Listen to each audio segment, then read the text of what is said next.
Hi, friends. Welcome back to Stories from Your Gaffer. I'm Clint McElroy, and this is my wonderful wife, Carol McElroy. Freezing. She is freezing. It's been raining all day, and so we are feeling better. For those, I noticed people post on Twitter, "We're worried." Clint and Carol said they don't feel well. Oh, thank you. We're doing better today. We are in the next to last chapter of Odd and the Frost Giants by Neil Gaiman. So maybe, speaking of Twitter, if you want to go on there and suggest what we should do next. Oh, I wish we could do Sweetness at the bottom of the pie. We have somebody working on that.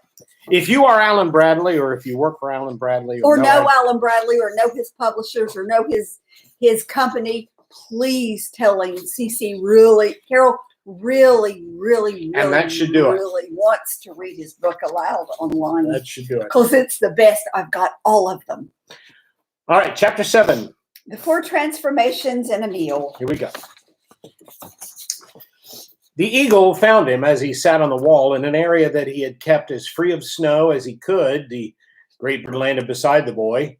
"Good," it said. It was twilight. The snow was falling more gently now. "I'm cold," said Odd. "I was nearly blown off there a couple times. I was getting worried I'd have to spend the rest of my life up on this wall, but yes, I'm good." The eagle simply looked at him. The frost giant's gone," said Odd. "I made him go away." The eagle's mind. "How?" asked the eagle. "Magic," said Odd, and he smiled and thought, if magic means letting things do what they want to do or be what they wanted to be. "Down," said the eagle. Odd eyed the snowy rocks that made the wall. "I can't climb down that," he said. "I'd die." The eagle launched itself from the edge of the wall, circled downward. It soon returned, flapping heavily, carrying a worn-looking soft leather shoe, which had dropped on the wall beside Odd. Off again it went into the snowy dusk and came back with a shoe that was a twin to the first. "They're too big for me," said Odd. "Loki's," said the eagle. "Oh," said Odd, remembering the shoes from Loki's story, the ones that walked in the sky.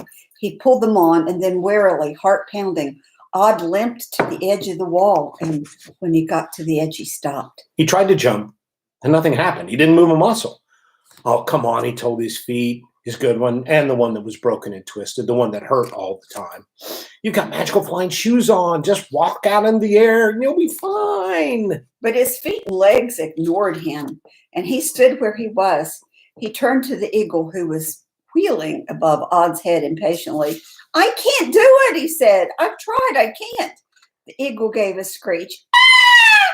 and flapped its wings hard and rose into the snowy air. Another screech, "Ah!" Odd looked around. The eagle was headed straight for him, wings outstretched, hooded beak wide open, talons out, single eye of flame. Odd took an involuntary step backwards, and the claws of the eagle missed him by less than a width of a feather. "What was that for?" he shouted after the bird. Then he looked down and saw the ground wasn't under his feet. He was a very long way up, standing unsupported on the air. "Oh," said Odd, and then he smiled, and he slid down the sky like a boy going down a hill, shouting as he did so something that sounded remarkably like, "Whee!" and he landed as lightly as a snowflake. Odd pushed himself back up into the air and began to jump 10, 20, 30 feet at a time. He moved towards a cluster of wooden buildings that were Asgard and did not stop until he heard the sound of cats mewing and growling. The goddess Freya was nowhere near as scary as Odd had imagined from the frost giant's description. True, she was beautiful, and her hair was golden, and her eyes were the blue of summer sky. But it was her smile that Odd warmed to, amused and gentle and forgiving. It was safe, that smile. He told her everything, or almost. When she understood who the 3 animals really were, her smile became brighter. Well, she said. "You're not the girl." And then she said, "Boys!" And they were in the great mead hall now. It was empty. No fire burned in the hearth. The goddess reached out her right arm. The eagle, which had been sitting on the ornately carved back of the highest chair, flapped over and landed awkwardly on her wrist. Its talons gripped her pale flesh so hard that crimson beads of blood welled up. Yet she did not appear to notice this or to be in any visible discomfort. She scratched the back of the bird's neck with her fingernail, and it preened against her. Oh, Father, she said, wisest of the Aesir, one-eyed battle god, you drank the water of the wisdom from Mimir's well. Return to us. And then, with her left hand, she began to reshape the bird, to push at it, to change it. A tall, gray-bearded man with a cruel, wise face stood before them. He was naked, something he seemed scarcely to notice. He walked over to the tall chair, picked up a large gray cloak and an ancient floppy-brimmed hat, which Odd could have sworn had not been there the last time he looked, and he put them on. I was far away, he told Freya absently. I'm getting farther away with every moment that passed. Good job. But Freya had already put her attention to the bear and was kneading at it with both hands, pushing and shaping, like a mother bear licking her cubs into shape. Beneath her fair hands, the bear changed. He was red-bearded and covered in hair, and his upper arms looked as knotted and powerful as ancient trees. He was the biggest man, who was not a giant, that Odd had ever seen. He looked friendly, and he winked at Odd, which made the boy feel strangely proud. Odin tossed Thor a tunic, and he walked into the shadows to get dressed. Then he paused and turned back. I need my hammer, Thor said. I need Mjolnir. I know where it is, said Odd. It was hidden as a boulder. I can show you if you like. When we finish the important business at hand, perhaps, said the fox. Me next. Freya looked at the animal amused. You know, she said, many people will find you much easier to cope with in that shape. Are you sure you don't want me to leave you? The fox growled.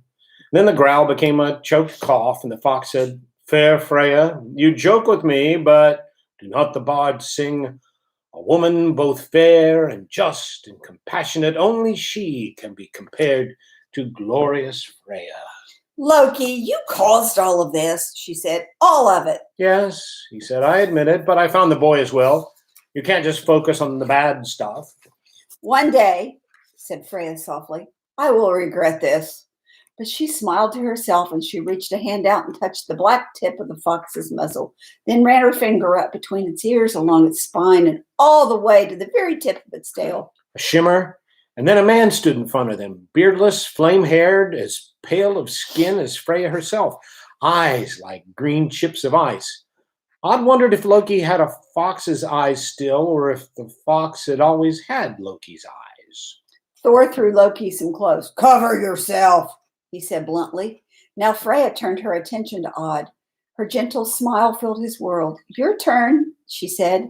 I'd look like this anyway, said Odd. I know, said Freya. She knelt down beside him and reached out a hand towards his injured leg. May I? If you want to. She picked him up as if he was light as a leaf and put him down on the great feasting table of the gods. She reached down to his right foot and deftly unhooked it at the knee. What? She ran a nail across the shin, and the flesh parted. Freya looked at the bone, and her face fell. It was crushed, she said. So much that not even I can repair it. Then she said, but I can help. She pushed her hand into the inside of Odd's leg, kneading the smashed bones, pulling together the fragments from inside the leg, smoothing them together. Then she opened the flesh of the foot and repeated the same operation, putting the pieces of foot bone and toe back where they were meant to be. And then she encased the skeletal leg and foot in flesh once more, sealed it up, and the goddess Freya reattached Odd's leg to Odd, and it was as if it had always been there. Sorry, she said, I did the best I could do. It's better, but it's not right yet. She seemed lost in a thought. Then she said brightly, why don't I replace it entirely? What about a cat's rear leg or a chicken's? Odd smiled and shook his head. My leg is fine, he said. Odd stood up cautiously, put weight on his right leg, trying to pretend he had not just seen his leg unhooked at the knee. It did not hurt, not really, not like it used to. Give it time, said Freya. A huge hand came down and clapped Odd on the shoulder, sending him flying.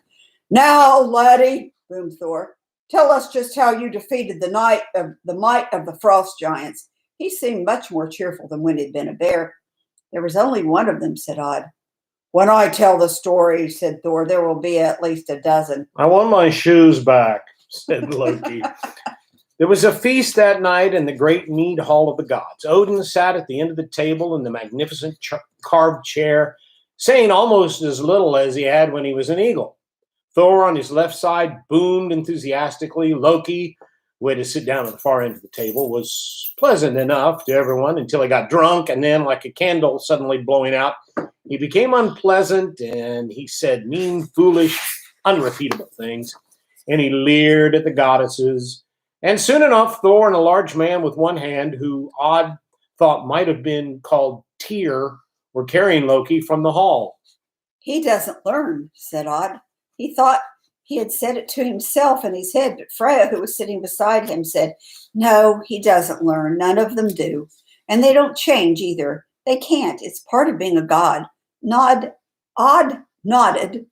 He thought he understood a little. Then Freya said, have you eaten enough? Have you drunk your fill? Yes, thank you, said Odd. Old Odin left his chair, walked towards them. He wiped the goose grease from his mouth with his sleeve, smearing even more grease all over his gray beard. He said quietly into Odd's ear, do you know what spring it was you drank from, boy? I'm the bear. That's Odin talking. Sorry, go ahead. It said, do you know what spring it was you drank from, boy, where the water came from? Do you know what it cost me to drink there many years ago? You didn't think you defeated the frost giants alone, did you? Odd said only, thank you. No, said Odin, thank you. The Allfather was leaning on a staff carved with faces, dogs and horses and men and birds, skulls and reindeer and mice and women, all of them wrapped around Odin's stick. You could look at it for hours and still not see every detail on that stick. Odin pushed the staff towards Odd and said, this is for you. Odd said, but... The old god looked at him gravely through his one good eye. It is never wise to refuse the gifts of the gods, boy. Odd said, well, thank you. And he took the staff. It was comfortable. It felt as though he could walk a long way as long as he was leaning on the staff. Odin dipped his hand into a pitcher, brought it out holding a small globe of water, no larger than a man's eyeball. He placed the water ball in front of a candle flame. Look into this, he said. Odd looked into the ball of water, and his world became a rainbow. And then it went dark. When he opened his eyes, he was home. Tomorrow night, chapter 8. Is that the last? It's called Afterwards. Yes. Rats! I know. Why is it you get these good stories and you want them to go on and on and on? That's good storytelling. All right, here's today's picture. This was at a wedding reception. Now, this is before they were married. It's Travis and Teresa and a couple of goobers photobombing the session. Whose wedding were you? I believe that was, I don't remember who it was. It was somebody's wedding reception. Huh. I don't remember. Mike's. It was Mike. Very good. Mike Murdoch. Mike's, yeah. And a lovely Joanna. So there you have it. That does it for tonight's episode of Stories from Your Gaffer. We will wrap up Odd and the Frost Giants tomorrow evening at 5:30. Till then, stay safe, stay healthy, and choose joy.